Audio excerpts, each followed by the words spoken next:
ایک گل کو یاد رکھے، اے تے حضور خود بھی چاہتے ہیں جدوں حضور دے خلاف کافر گل کرتے سن نا تے حضور یہ نہیں سن فرماندے کہ حسان، کعب بن مالک، عبداللہ بن رواحہ یہ درباری طرح شاعر ہیں، تو حضور یہ نہیں سن فرماندے کہ بھائی خیال کرنا، ذرا اپنے کنٹرول کر کے گل کرنا، اینج نہ ہوئے کہ بغیر تسی اپنے قابو تو میری چھانا شروع کر دیو۔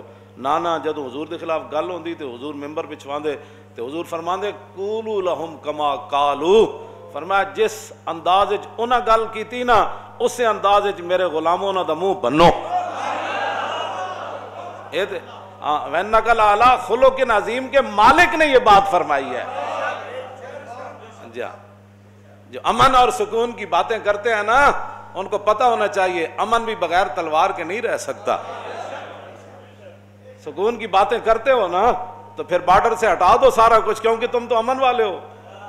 اس امن کو قائم رکھنے کے لیے بھی بارڈر پر کھڑا ہونا ضروری ہے۔ ہاں، لوگوں کو تم دھوکے دیتے ہو کہ امن امن امن کا حق جو ہے نا وہ حق وہ جناب آ بھی اسی وقت سکتا ہے جب حق کے پاس طاقت ہو، اور حق قائم اور دائم بھی اسی وقت رکھا جا سکتا ہے جب حق کے پاس طاقت ہو۔ طاقت کے بغیر نہ حق آ سکتا ہے نہ حق کھڑا رہ سکتا ہے۔ ہاں جی، یہ کیا بات ہے، پوری امت کو دھوکہ دیتے ہو۔ لیکن وہ صرف میرے آقا ایسے پکڑ کے نہیں داخل ہوئے مکہ فتح والے دن، ہاں جی ایسے تھا کیونکہ اللہ کے گھر حضور تشریف لے جا رہے تھے، لیکن سارا جنگی سامان موجود تھا۔ ہاں لیکن ایسے حضور اس لیے کہ وہ آگے اللہ کا گھر تھا۔ حضور آئے اسی انداز سے تھے کہ فرمایا ادھر سے یہ آ جائیں، ادھر سے یہ آ جائیں، ادھر سے میں تشریف لا رہا ہوں۔ ہاں جی ہاں جی، تلواریں چمکی بھی صحیح، لیکن حضور اللہ کا گھر کی عظمت کے لیے حضور ایسے سر جھکا کے تشریف لا رہے ہیں۔ یہ واحد جگہ ہے جہاں حضور سر جھکا کے تشریف لائے کعبے کی عظمت کی وجہ سے۔ فرمایا آج ہم فاتحانہ انداز میں داخل ہو رہے ہیں لیکن ہے اللہ کا گھر۔ صحابہ کہتے ہیں حضور کی جو پیشانی مبارک تھی وہ کجاوے کی جو لکڑی تھی نا، اتنا آپ نے سر جھکایا ہوا تھا کہ وہ لکڑی کے سر آپ کی پیشانی جو چھو رہی تھی۔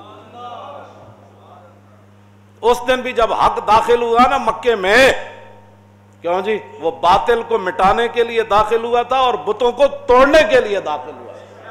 ہاں جال حق کو، یہ میرے آقا پڑھ رہے تھے اس دن آیت، جب تم نے حق باطل ہے ہی تمہارے نزدیک کوئی نہیں، بین المذاہب امانگی کرو تو پھر قرآن کا کیا کرتے ہو؟ تمہیں تو قرآن سمجھ آ ہی نہیں سکتا۔ میں صرف وہ آیتیں پڑھوں نا جو اللہ رب العالمین نے اپنے حبیب کی اور وہ صحابہ کی باتیں، اور وہ جو مجھے شعر یاد ہیں حضرت حسان سے لے کر سب، تو وہ بھی کئی گھنٹے گزر جائیں۔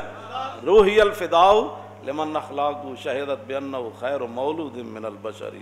حضرت عبداللہ بن رواحہ کو جو ہے حضور خود بار بار کہتے تھے، فرمایا عبداللہ وہ شعر پڑھو بھائی، شعر پڑھو۔ حضور ان کو بہت پسند فرماتے تھے۔ اور جب جنگ موتا کے اندر اس نعت خان کی باری آئی تو گھوڑے سے نیچے آ کر کہنے لگا مرنا نہیں ہے، مر تو ایک دن جانا ہے، آج بہتر ہے آج مر۔ اور میرے آقا و مولا مسجد نبوی شریف میں تشریف فرما تھے اور جنگ موتا کا منظر صحابہ کو بیان فرما رہے تھے۔ اور زید بن حارثہ تو اس لیے جلدی سپہ سالار شہید ہو گئے تھے کہ وہ لاکھوں کی فوج کے بہت دور تک اندر چلے گئے تھے۔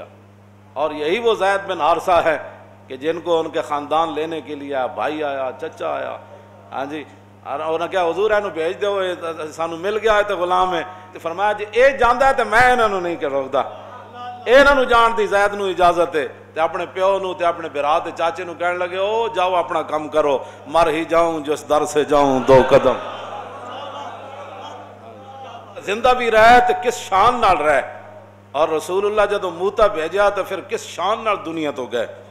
حضور نے مسجد نبوی شریف میں بیٹھ کر فرمایا زید بن حارثہ شہید ہو گیا۔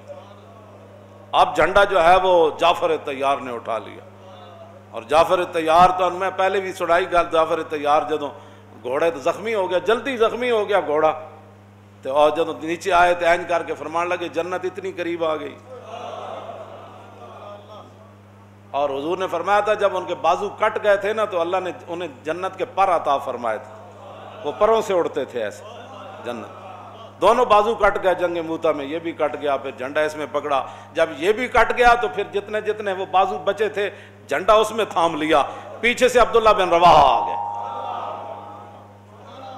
یہ وہ عبداللہ بن رواحہ ہیں. ہاں وہ صرف نعتیں ہی نہیں پڑھتے تھے, جب موقع آیا تو مدینہ پاک سے روانہ ہوتے ہوئے کہنے لگے یار دعا کرو میں مڑ کے واپس نہ آواں. انہوں نے کہا کیوں جی؟ فرمایا نہیں عبداللہ بن رواحہ کی یہ تمنا ہے کہ اتھے بڑا بڑا برچھا لگے, بڑا بڑا نیزہ لگے تے چھرا لگے تے تلوار میرے پیٹ وچ لگے, میری آنتڑیاں کٹ جان, جاگدار اتھے خون نکلے, پھر میں نے اتھے دفن کر دیتا جائے, پھر قیامت تک حضور دی امت گزرے میری قبر کولو تے کہے واہ واہ عبداللہ بن رواحہ تو نعت خوانی بھی کی تھی تے کمال کی تھی تے میدان جنگ چی آیا تے حداں پا جڑیاں تے.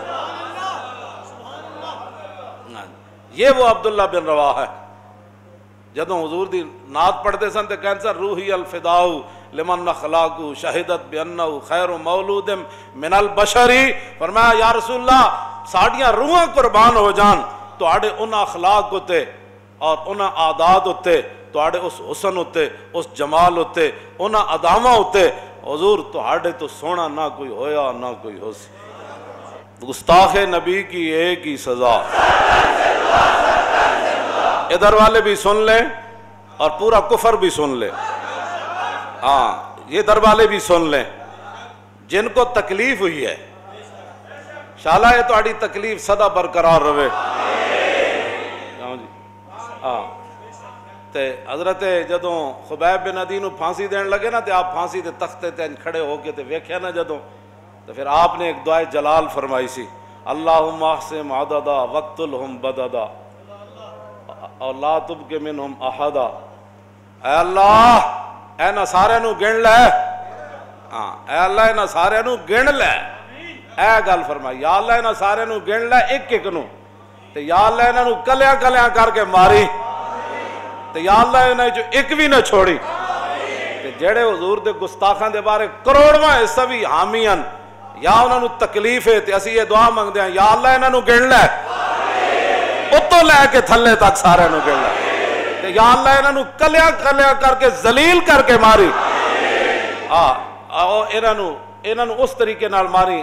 حضرت قاضی ایاز نے شفا شریف وچ لکھیا ایک بندے نے حضور دے خلاف گل کی تھی, اور جدوں فتح آیا مقدمہ اپنا عدالت تے قاضی سارے قاضیاں نے مل کے تے انہوں نے کہا انہوں قتل کر دو, بلکہ ایک قاضی نے اٹھ کے خود ڈھڈے چھرا مار دیتا. انہوں نے کہا انہیں حضور دے بارے گل کی تھی, یہ تو وہ قاضی تھے نا, اٹھ کے خود چھرا مار دیتا.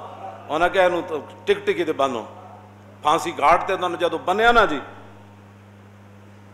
انہوں نے جدوں اینج سدھا کر کے بنیا نا اینج کر کے قبلے وال منہ سی, جدوں ٹک ٹکی تے انہوں بدیا تے منہ دا یکدم اینج ہو گیا مشرق وال, تے سارے اتھے جڑے مسلمان کھڑے سن انہوں نے اللہ اکبر دا نعرہ لایا. انہوں نے کہا جدے انہوں حضور دے بارے گل کیتی ہے کافر ہو گیا, اور مومن کا چہرہ کعبے سے نہیں ہٹتا, یہ کافر تھا اس لیے اس کا چہرہ کعبے سے ہٹا دیا گیا. پھر جدوں دا خون بہ گیا تو قتل کر دیتا, خون جڑا بہ گیا نیچے تے کتا دوڑدا ہویا وہ چٹن لگ پیا. پھر سارے قاضیاں تے مولویاں نے اٹھ کے تے مفتیاں نے نعرے تکبیر لایا. انہوں نے کہا ایک ہی ہویا, پوچھا لوگوں نے اے تسی نعرہ پھر کیوں لایا؟ انہوں نے کہا رسول اللہ نے فرمایا کہ مومن دا خون کتا نہیں چٹدا. ہاں جی اے مومن نہیں سی, انہیں حضور دے بارے گل کی تھی, کتا دا خون پی رہا.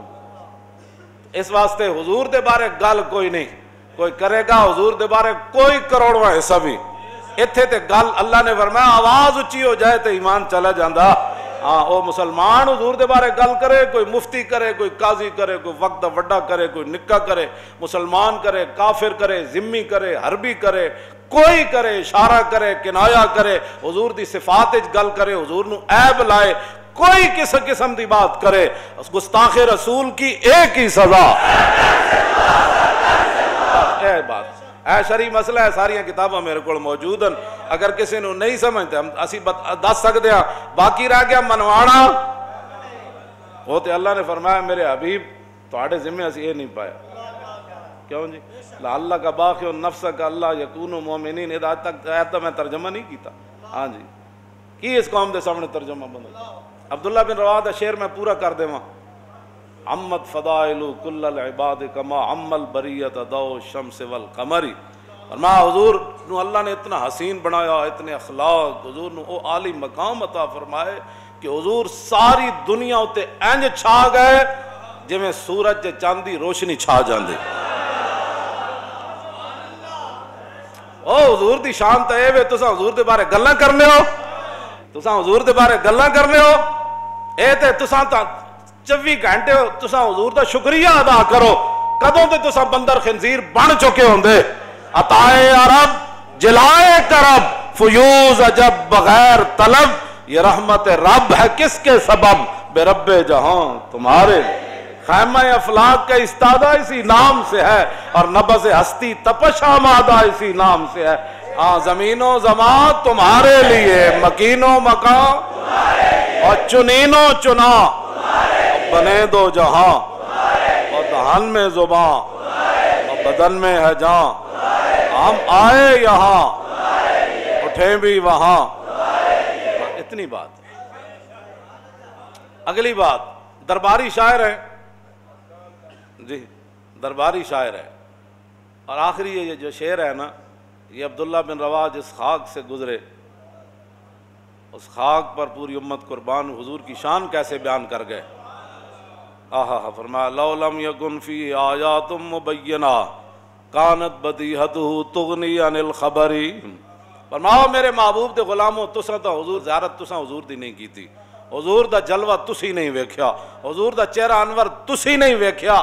میں کہا جی تسی ویکھیا، تسی دسو تساں کی ویکھیا۔ فرمایا لو لم یکن فیہ آیات مبینہ کانت بدیہتہ تغنی عن الخبری۔ فرمایا اگر رسول اللہ اپنی صداقت کے لیے کوئی معجزہ لے کر نہ آتے تو حضور کی صداقت کے لیے حضور کا چہرہ انور ہی کافی تھا، بس حضور کی صداقت کے لیے حضور کا چہرہ انور ہی کافی تھا۔ اس صورت نو میں جان آکھاں جانان کے جانے، اور سچ آکھاں تے رب دی جس شان تو شاناں سب بڑیاں، یہ صورت ہے بے صورت تھی، بے صورت ظاہر صورت تھی، بے رنگ دسے مورت تھی، وچ وحدت پھٹیاں جد گھڑیاں، دسے صورت را بے صورت دا، توبہ را کی عین حقیقت دا، پر کم نہیں بے سوجت دا، کوئی ورلیاں موتی لے تریاں، یہ صورت شالا پیش نظر، رہے وقت نزات روز حشر، اور قبر تے پل تھی جد ہو سی گزر، سب کھوٹیاں تھی سن، کس ہاتھ کا خمیں تاب و تواں ٹوٹ گیا، اور کانپا ید بیدا کے عصا چھوٹ گیا، جنبش ہوئی کس مہر کی انگلی کو رضا، اور بجلی سی گری شیشہ ماہ ٹوٹ گیا، نور رخ سرور کا جب جلوہ ہے، آٹھوں پیر اس کوچے میں دن رہتا ہے، یہ شام مدینہ نہ سمجھنا اے دل، آہ دل عاشق کا دھواں۔ انگریزاں دی اینکا لا کے تے انگریزاں کو قرضے لے کے تے ملک دیوالیہ کر کے تے ملک لٹ کے تے ملک دے اندر فحاشی اور یعنی بہرا روی اور نصاب جو قرآن و حدیث کڈ کے، انہاں نو کی پتہ ہے حضور دی شان کے وے جی۔ پرواز میں مدحت شاہ جب میں آؤں تو عرش پر فکر رسا سے جاؤں۔ اعلیٰ حضرت بریلوی فرماندے نا حضور دی شان جدوں میں بیان کرنا نا تے میری یہ فکر ہندے چ نہیں رہندی، میری یہ فکر زمین تے نہیں رہندی، اے میری فکر جڑی ستاں آسماناں تو عبور کر کے عرش تک چلی جاندی ہے میری، ہاں اتھے جا کے میری فکر پھر کہندی واہ کیا جود و کرم ہے شاہ بطحا تیرا، نہیں سنتا ہی نہیں، ہاں نہیں سن، تیرے در کا درباں ہے جبریل اعظم، تیرا مدخ خاں ہر نبی و ولی ہے، اے بیتاب جس کے لیے عرش اعظم، اتھے جا کی پتہ لگنا عرش اعظم کی ہو جا تو پھر رسول اللہ دی مبارک گلی کی ہو جا۔ پرواز میں مدحت شاہ جب میں آؤں تا عرش پر فکر رسا سے جاؤں، ہے بیتاب جس کے لیے عرش اعظم، یسرا رویلا مکان کی گلی ہے۔ یہ فکر اتھے جائے تو پھر رسول اللہ دے مدینے دی گلی سمجھ آنی بدے۔